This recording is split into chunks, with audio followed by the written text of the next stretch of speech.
Thank you. Thank you. Yes. Thank you. Okay, so a warm welcome to all the participants who have joined us. In fact, I don't call you participants. I would love to call you an associates of Adhyapana.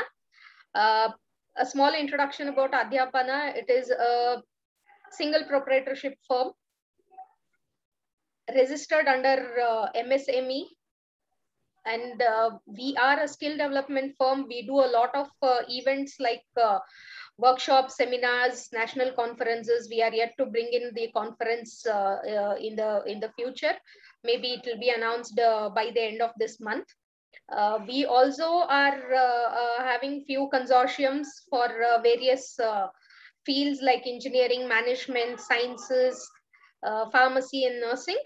And we have been doing a lot of programs in the lockdowns in the lockdown, so that the faculties can always keep in touch with the trends which are there in the domains, specific domains.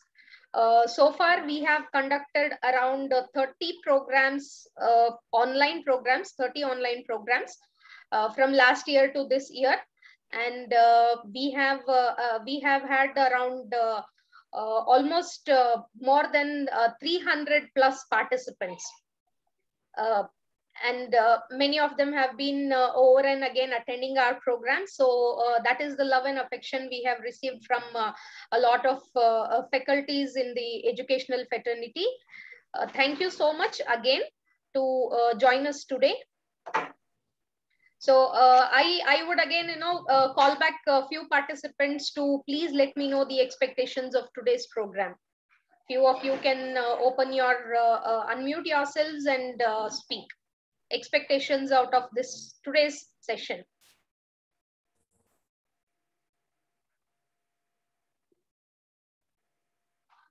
Am I connected? I request few participants, few associates of today's program to please unmute yourself and speak. What is your expectation of today's program? See, unless there are no expectations, you may not achieve something out of the program. That is what I believe. Madam, you know the revised accreditation framework, revised forms, revised criterions. What are the revised structure is? I want to know that. Yes, sir. Sure, sir.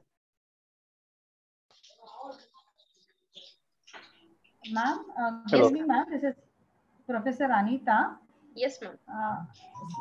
Hello. When I see the poster, can I speak?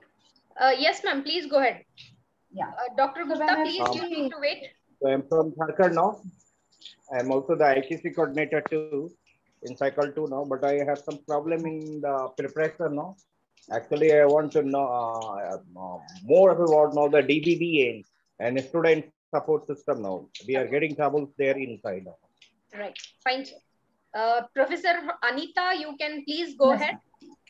Yes, ma'am. See, when I've seen the poster, like Adhyapana, a skill engineering firm, that it is going to give an awareness program on NAC.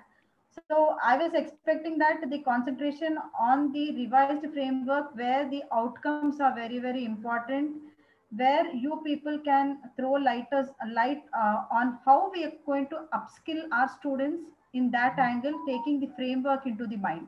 So this is what my expectation when I saw both the things, NAC awareness and skill, both the things when I could see that.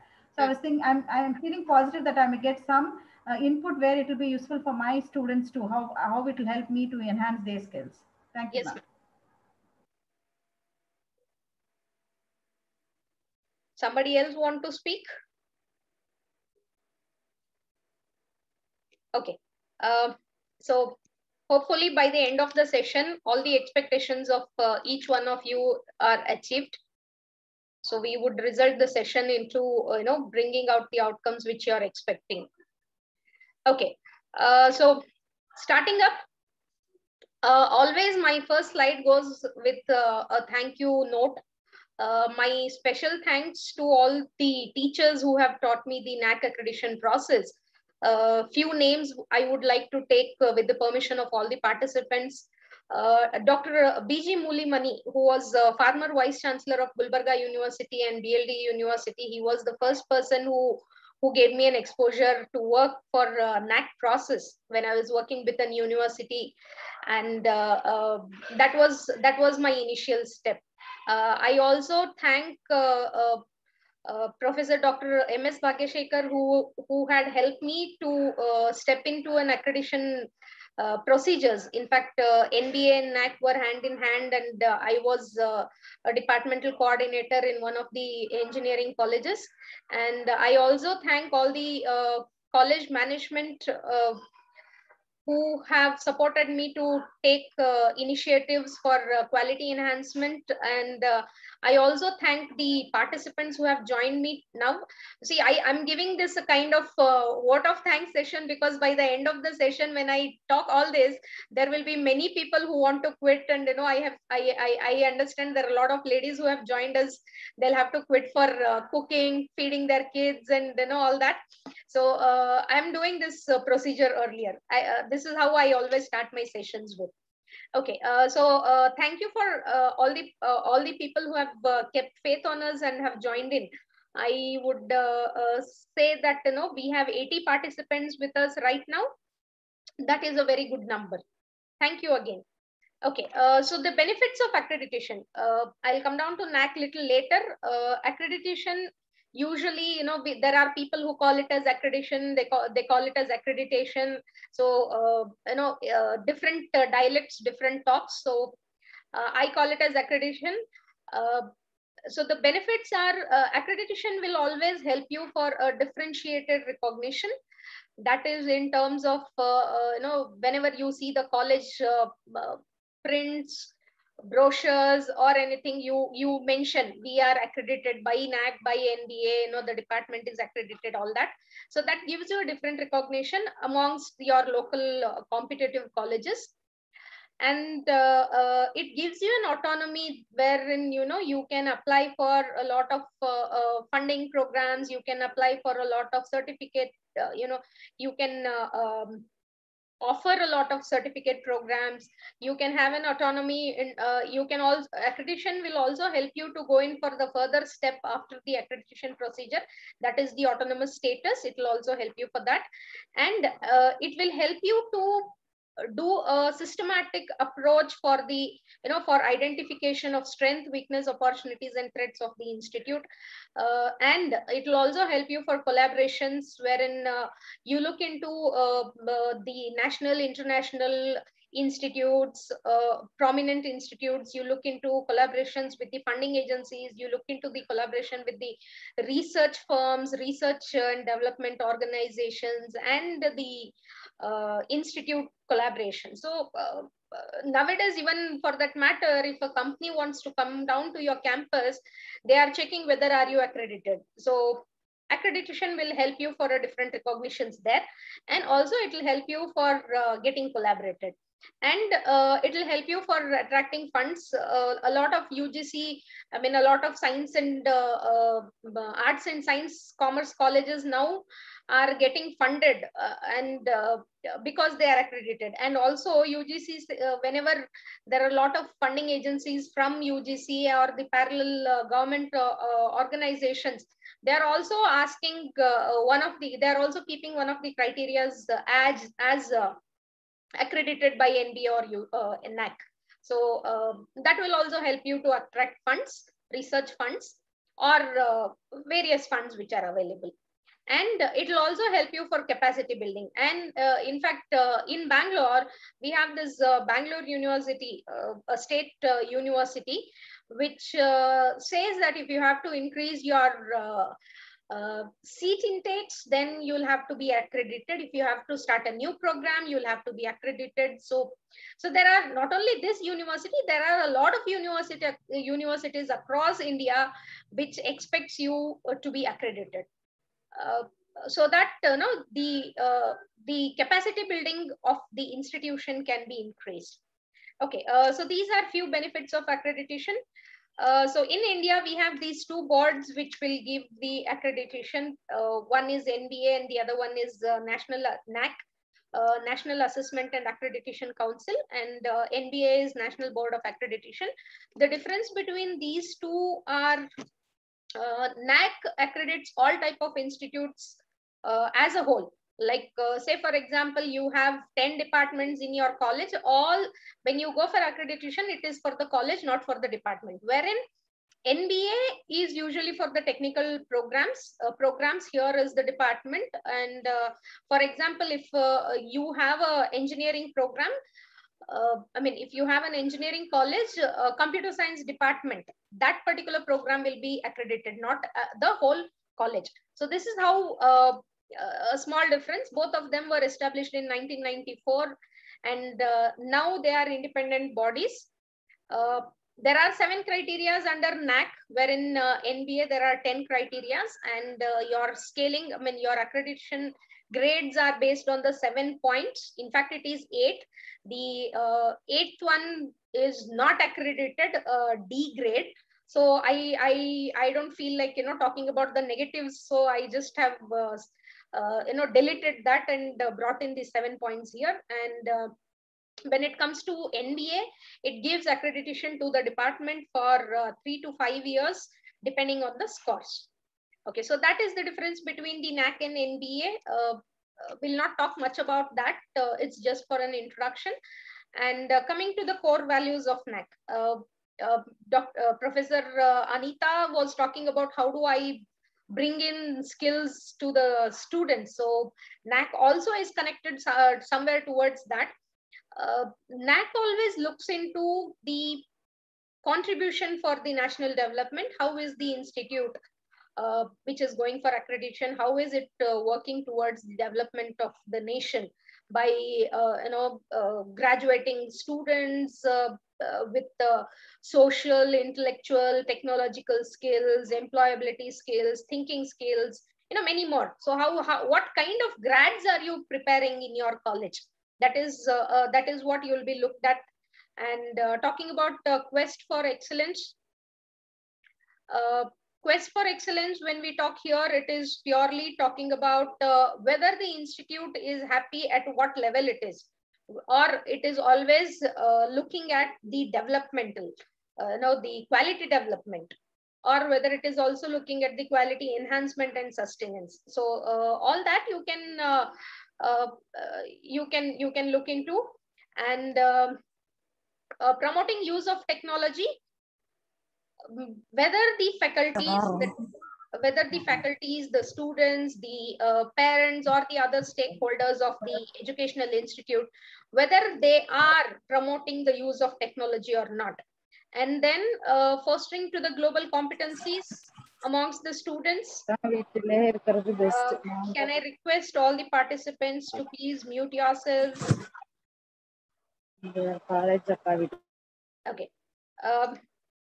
So fostering global competencies amongst the students. So even for that matter, when the whole concept of accreditation came into India by NBA and NAC, they were looking at one objective, that all the graduates of all the Indian citizens who are graduating, they should be on par with the global graduates, especially in terms of the competencies, skills, and knowledge. So how is the institute fostering towards all these, contributing towards developing these competencies amongst the students? And finally, we have the inculcation of values amongst the students. In fact, in lot of criterias in NAC, they are talking about how do we connect to the society, what kind of awareness programs are being done, what kind of extension programs are being done, all this. So that is nothing but, are we developing our students only towards reading, passing the exams, or are we also developing a few social connect amongst the students? So that is what NAC always looks into.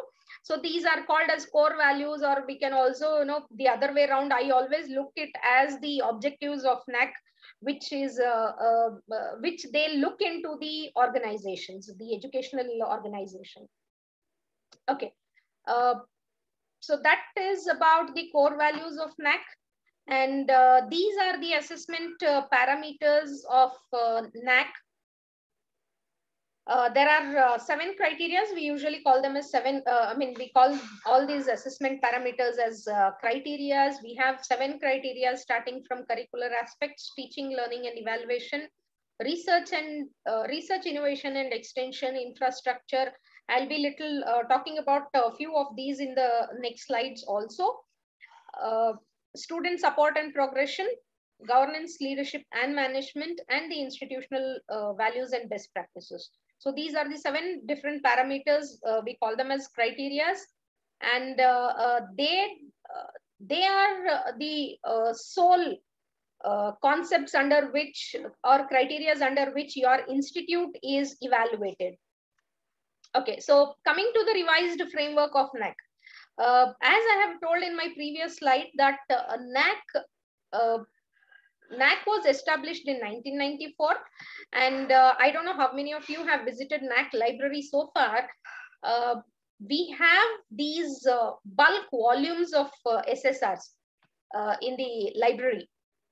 In fact, when I have seen a volume, a volume of some around 300 to 400 pages, such huge books, which were submitted as SSR by the educational institutes.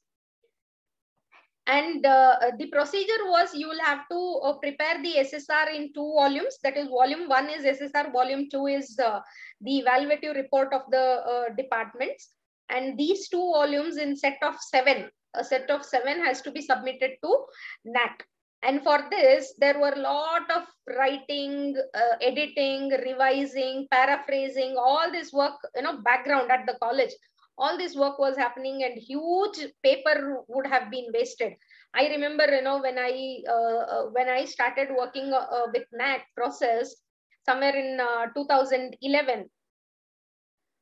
My first assignment, 2011, there were a lot of papers which were wasted. So thanks to NAAC, now they have brought in the revised framework wherein, the application, everything is ICT enabled. Now, you need not, type and print and your documents. You just have to, make a soft copy and upload it on the NAAC portal. So that is one change which was done from previous framework to the present framework. And the present framework is very transparent. Earlier, it was like, you prepare the SSRs, you submit, you send it to the NAAC office, which is headquartered at Bangalore, near the Bangalore University campus. So once when these SSRs were submitted to the NAAC, then they will distribute the SSR to the selected peer team members. Peer team member will read the whole document, then come down to your campus for evaluation. And the whole 100 marks, 100% of the weightages, which was for which your institute was evaluated, that was purely based on the understanding of the peer team by reading your SSR. That was how it was. Now the evaluation process is very transparent. They have brought in the different kind of metrics. Metrics are questions. They have brought in different kind of questions where 70% of the questions are purely numerical. We call them as quantitative, and 30% of the questions are descriptive. We call them as qualitative. I repeat again, the weightages are questions, and there are 70% of quantitative questions where you will have to give the data on the numbers. Your answer should be purely numerical. And the descriptive answers should be within 500 words. I don't know how many of you have been through the NAAC portal and have seen the seen the manual. Every question gives you a description there. I'll also show the manuals later for your understanding. Okay, so coming back to the whole process. Hello. In the revised, yes, Hello. sir. Yes, sir. Yes, sir. Good evening, madam. Can we have the questions little later? You can note it down. We'll have all the question and answer. Okay, madam. Okay. Yeah? Okay. Please make a note of your question. We'll answer. Okay. So the other characteristics of the revised framework is participation of students and alumni. In criteria 2, that is 2.7.1 metric, there is around 30 to 60%, 30 to 60 marks out of criteria 2 is purely for the student satisfaction survey. Now, student satisfaction survey is a survey which will be directly conducted by the NAAC. The institute will not be knowing which student is picked up from your college to take a feedback. Okay, I'll talk about the student satisfaction survey in the next slide also. So the participation of students and alumni, especially in criteria 5, a lot of alumni connect details are being asked. So it is expected that the institution should have a strong relation with the students, the present students, and also the past students. Okay. The third one is system generated scores. You just have to upload your qualitative and quantitative data. There will be a third party validation which will be done. That is a third party who has been in agreement with the NAAC. They will do all the cross verifications of your SSR and the evidences which you have submitted. And they will submit the scores. And these scores will be purely system generated, looking at the evidences. And coming to the non-applicable metric, out of 1,000 weightages for an institute, you have 30 marks which you can skip. Like say, for example, if you there is a question which says that how many handicapped students, that is physically handicapped students, Divyangjan, Divyangjan candidates, how many of such candidates have been admitted to your college? And if you do not have the students admitted, such kind of students admitted in your college, you can go for a non-applicable metric which says that we have tried so many things, but still we did not have admissions of this category. So there you can skip evaluating yourself with that question. Like say, for example, if that question carries 5 marks, your total evaluation will be for 995, not 1,000. So you can skip that. That skipping metric is called as non-applicable metric. And 70-30% evaluation method, this 70-30% evaluation is 70% is purely the system generated score and 30% is purely with the hands of the peer team. Now, earlier the process was the whole 100% of marks was given by the peer team members looking at the on-site evaluation. And now it is 70% purely based on the documentation and 30% is based on the peer team members on-site evaluation. So this is the difference between the revised framework. Now this is student satisfaction survey. Now student satisfaction survey will be simultaneously done with the DVV process. DVV is data validation and verification process. Once you submit all the data on the NAAC portal, when they are doing this DVV process, they'll also contact the students. You will have to give the data of the students of your campus. If you can see my screen,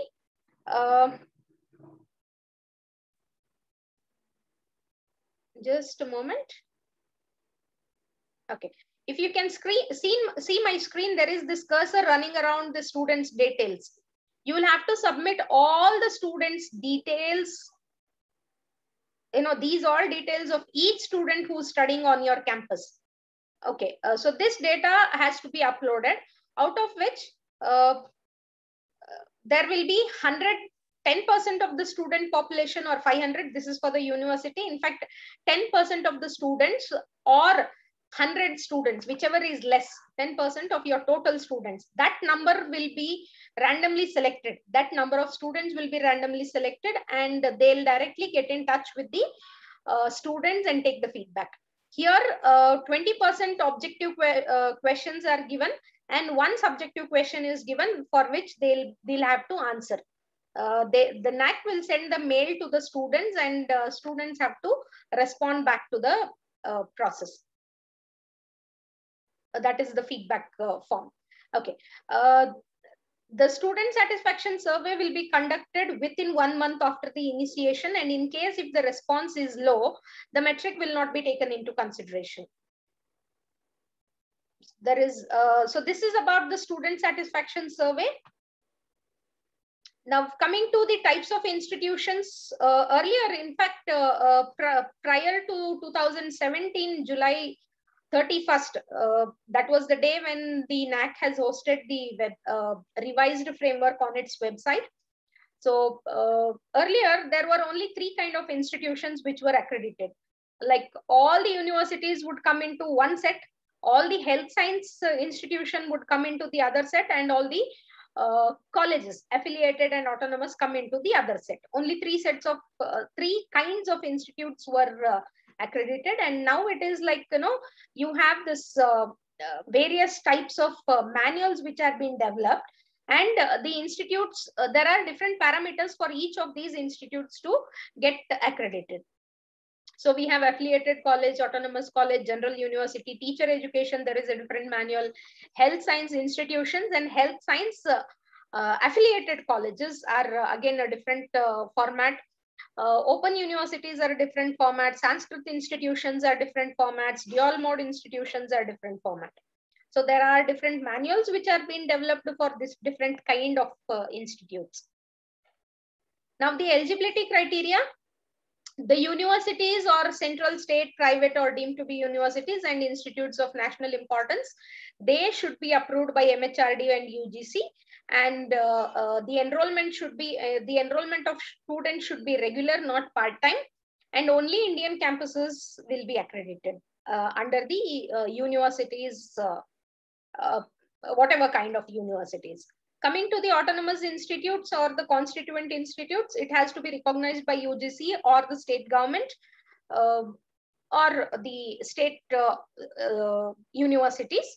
And eligibility here is the institute should have set up the existence of the institute should be 6 long years. At least 2 batches should have been graduated from that particular institute, whether it is an autonomous or it can be a constituent college or the affiliated college.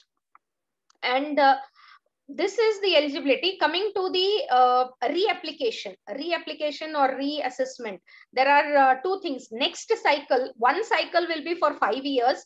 Once you're accredited, your accreditation stands for 5 years, and then you go for the second cycle. So if you have to go in for a second cycle, 6 months prior to the eligibility date, that is validity period, 6 months prior to the ending of your validity period, you will have to apply.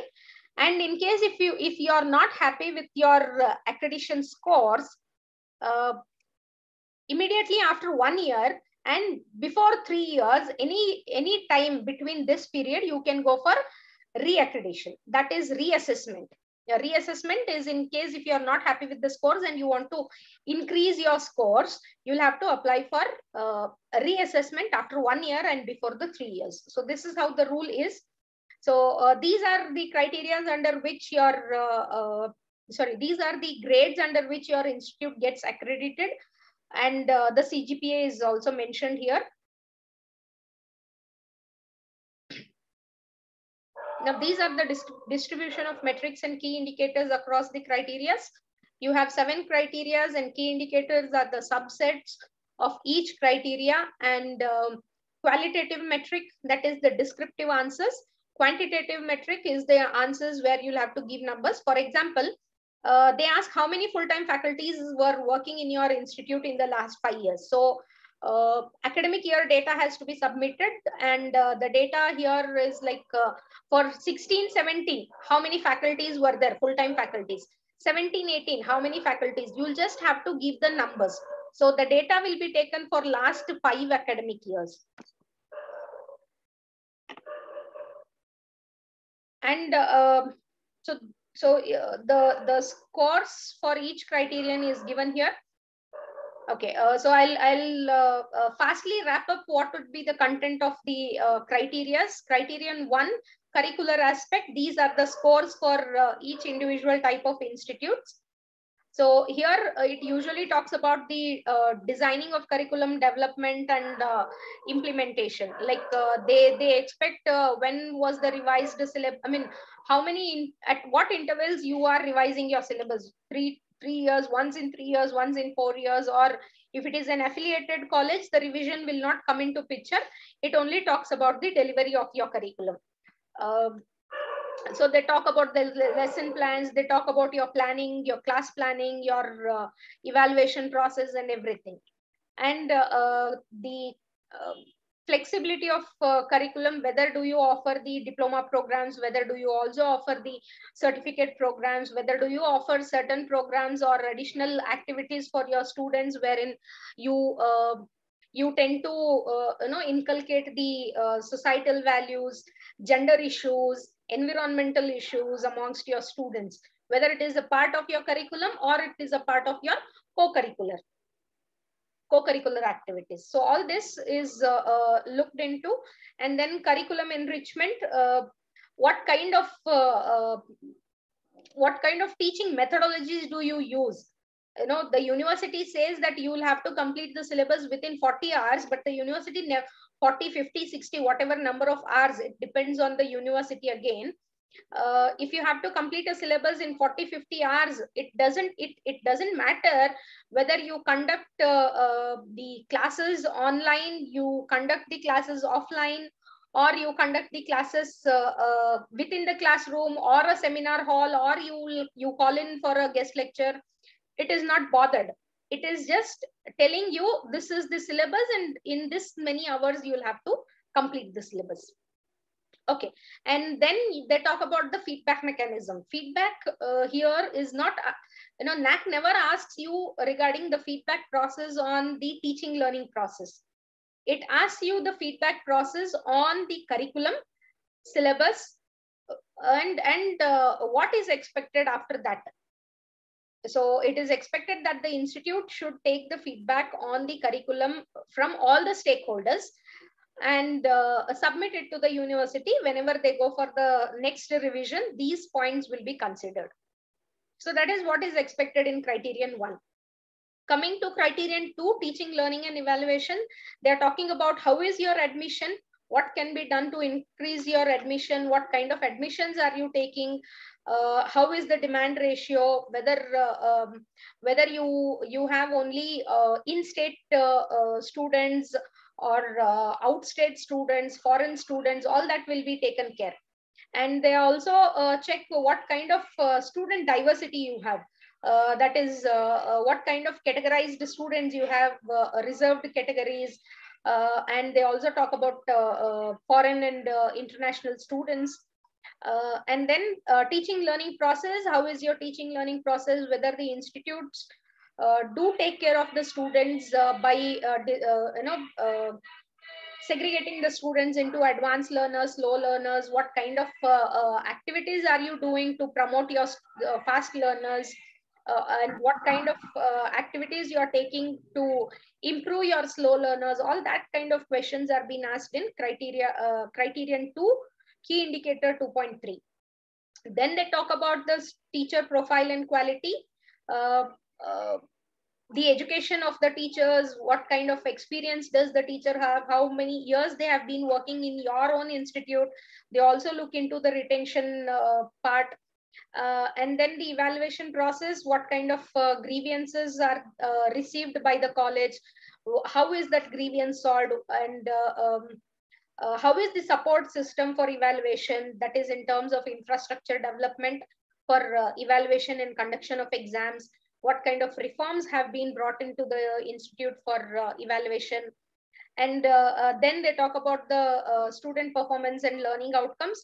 They also check into whether the institute have brought in the outcome-based education, has implemented the outcome-based education or not. And they also look into how is the outcomes return, whether it is being communicated to the students and the faculties, whether it is hosted on the institutional website. So there are a lot of questions which are available. And the last one is student satisfaction survey, which I have already spoke about. Then criterion 3 talk about the promotion of research facilities. What are the facilities available in the institute for helping the research scholars, teachers who are taking research, students who are taking research.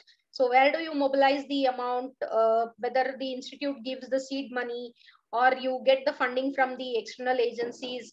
And what kind of system do you have, ecosystem do you have for supporting the research in the institute? All that is been asked in the questions. And it also looks into what kind of research publications are being done by the faculty, how many of them are involved into publications, how many of them have published the journal papers in the journals, how many of them have published the papers in the books, conference proceedings and all, and how many of them have published the textbooks, all that. And then they look into consultancy, what is the revenue generated from the consultancy, and what kind of consultancy projects have been handled by the institute. Now, when it comes to consultancy, there are questions, consultancy questions are majorly for the autonomous institutes and the universities, not for the affiliated colleges. And then the extension activities here are all those programs where you create the social instincts amongst the students, something like the blood donation camp, or the rallies. Not recently, from 2.5-3 years back, there was this river rally. Whether your institute students have participated in such kind of programs? Are you conducting any social awareness programs? Are you doing any kind of rallies related to the environmental issues, all that? How are you connected to the local societies? That is, whether are you doing any social welfare programs from your institute, and how many of the students are participating in that? So this is what is being expected in criterion 3. And lastly, we have collaborations. What kind of institutes are you collaborated, or what kind of agencies are you collaborated for the student development programs or student exchange programs, on the job training programs and all? So that is what is being expected in criterion 3. So the scores for each different kind of higher education institutes is mentioned here. So criterion 4, physical facilities, learning facility, that is library facilities. They look into what kind of facilities do you have for teaching, learning, number of classrooms, seminar halls. They also look into the facilities available for sports, culture, and gym, yoga, meditation, all that. They also look into the library facilities available, how many e-journals you have, how many digital subscriptions you have, all that. And infrastructure, number of computers available, number of ICT tools for teaching available, all that. And what kind of procedures do you have for the maintenance of campus? So this is what is expected. I mean, this is what is looked into when it comes for your accreditation procedure in criterion 4. And then we have criterion 5, student support. What kind of activities do you conduct in your campus for the present students? Like, do you have career counseling? Do you have the competitive exam coaching? Do you have the placement training program conducted? And do you have a strong placement department? What kind of placements do you get? What would be the package of the students who have been placed previously? All that data. Usually all this data is asked for the last 5 years. And student progression, how many of your students have passed, those who have graduated from your college, how many of them have gone for higher education? And then the student participation and activities, how many of them have participated in state, national, international level sports and cultural activities? What kind of sports and cultural activities have you conducted for your students and external students as an institute? And they also look into what kind of alumni engagement you have, whether you have an alumni association, whether the alumni association is registered, all that. Okay, so this is about criterion 5. So criterion 6, we have the institutional vision, leadership, what kind of management process you have, whether it is the participative management, decentralized process, what kind of leadership you have, talks about your management to the next level, the principals, and to the next level, the HODs and the students and faculties relationship. It also talks about the strategic development plans you have made for the next 3 years, 5 years, or 10 years. Then it also looks into the faculty empowerment strategies, how many financial support how much financial support you give for your faculties for their skill development. Then they look into all the welfare facilities you have, all those policies you have for services, the service rules or HR rules, which we call, what kind of rules do you follow? And then they look at the financial management and resource mobilization. Where are you raising the funds? Whether you have any philanthropists who will give the funds to your educational trust, all that.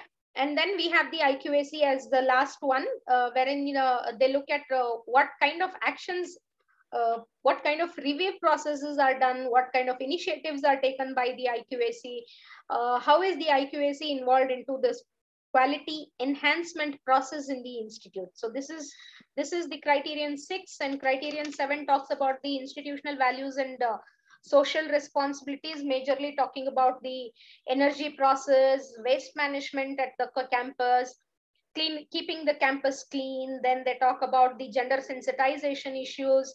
Then they talk about the energy conservation process. Then they talk about the audits like environment audit, green audit.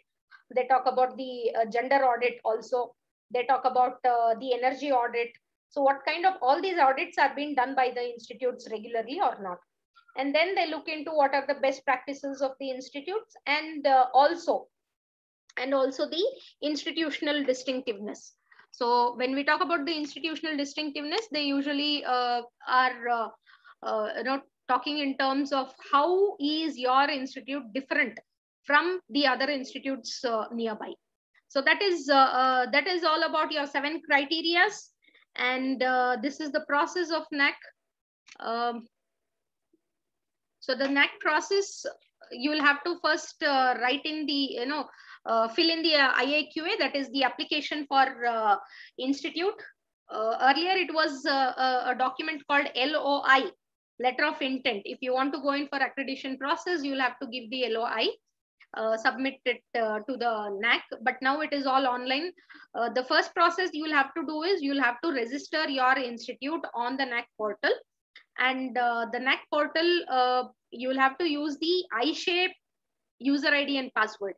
All India Survey of Higher Education, that user ID and password you will have to use for the login, and there are some data which you'll have to give for login. After that, you will have to fill in the IIQA. IIQA is kind of application, and some brief introduction about the institute will be there. And then followed by that, you will have to, once your IIQA is accepted, within 10 days of application, your IIQA will be accepted. And from there, 45 days will be given for you to upload your SSR. So I always suggest you will have to keep in your SSR first ready, and then apply for the IIQA. And once the SSR is uploaded on the portal, there will be student satisfaction survey, which will be conducted. And the validation and verification process will be taken care by the third party. And once you get the eligibility, now eligibility here is in each criteria, you will have to get 30% of the scores. 30% of that particular criterion. Total scores, you will have to get 30%, only then you are eligible for the peer team. And once your peer team comes in, they'll evaluate the whole campus, the documents also, and the physical facilities, infrastructure, and then there will be an executive committee meeting in the NAAC, and after the executive committee meeting, there will be a result announced, and the result will announced on the portal. So in fact, everything is done on the NAAC portal. So I suggest faculties to, the institutes to get registered first. There is no mandatory that, after registration, within so many years, you will have to go in for accreditation. No, it is not mandatory. You can register on the NAAC portal, but you can go for accreditation later. No problem. So these are the types of institutes which were accredited by NAAC. This is prior to pandemic. The data is available on the NAAC portal itself. So if you just look at the scores and grading which were given by NAAC for various kind of institutes, you can just look into very less number of institutes have accredited by with the grade of A++. That is very difficult. However, there are few institutes which have got this course. Okay, so few tips which I would suggest for the institutes. You'll have to once you are intending to go for accreditation, you need to follow the time specifications. That once the IIQA is submitted, in case if they have any clarifications before accepting the IIQA, they'll revert back to you mentioning within 3 days or 5 days you will have to give the clarifications. So you'll have to be fixed with the timings which is given by the NAAC. And when they say that after submission of IIQA 45 days you will have to submit your SSR, you need to stick on to that 45 days, else the portal will be closed and you will have only chance after the next year. Just a moment.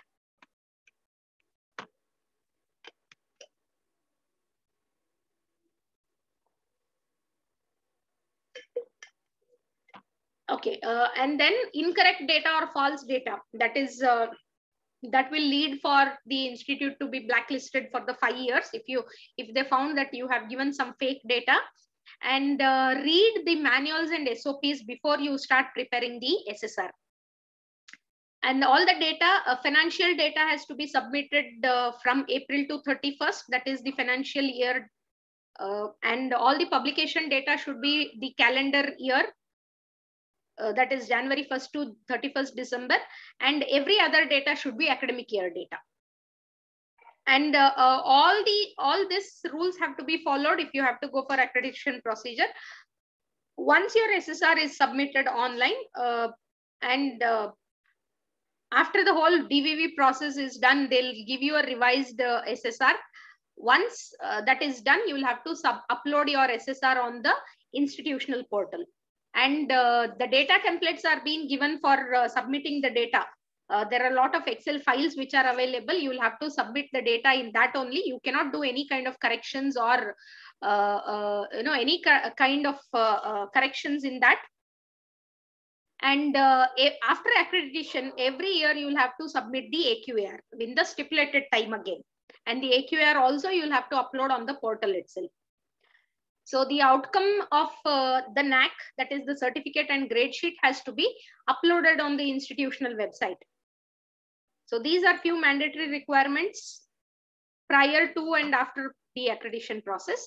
So the contents of SSR you will have is the executive summary, the profile of the institute or the university, the extended profile and the evaluative reports of the department. And along with that, the each criterion question and answers. So these are the stakeholders whom you'll have to keep in touch for having your quality initiative at the institutes. All of these are very important because you'll have to take a feedback from them on how is your institute working. And then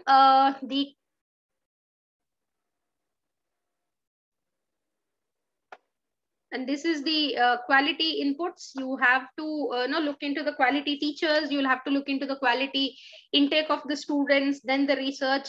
For all of these, the first and foremost requirement is willingness of the institute and the teachers of the institute for quest of excellence.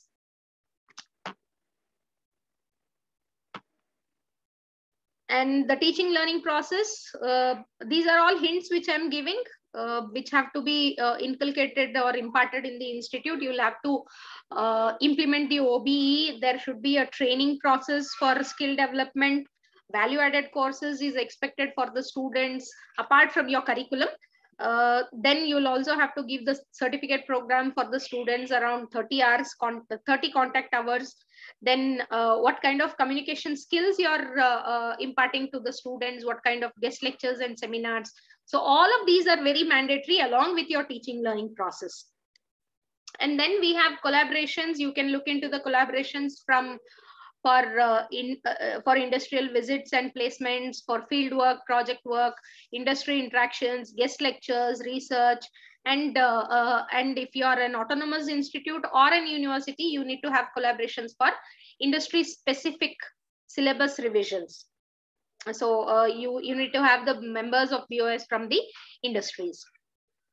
And then the ICT facilities available, which you can bring into your campus, computers, internet centers. You already, most of the institutes will have as common facilities. Tools for teaching and learning, open source or paid softwares for making all your labs and the related teaching impactful. Then there are a lot of free teaching apps which you can use. NPTEL MOOCs and SWAYAMs are there, wherein students and faculties can improve their knowledge levels. And there are also the institutional management systems available, which will help you for all the documentation. And the library facilities, books, ebooks, journals, e-journals, free subscriptions, repositories, book bank facilities, book donations from your alumni, all that can be done as a part of the library facilities. In fact, library facility comes under criterion 4. ICT facility comes under criterion 4. I forgot talking about this. Collaborations come under criterion 3. Teaching learning process comes under criterion 2. And this is an additional information. Okay. So the library facility, physical facilities, again, criterion 4, they are asking about, they'll be looking at the classroom, seminar halls, auditorium, sports, games, culture, ICT, library, health and fitness, whether the institute has gyms, the yoga centers, meditation centers, all that. So this comes as a criterion 4.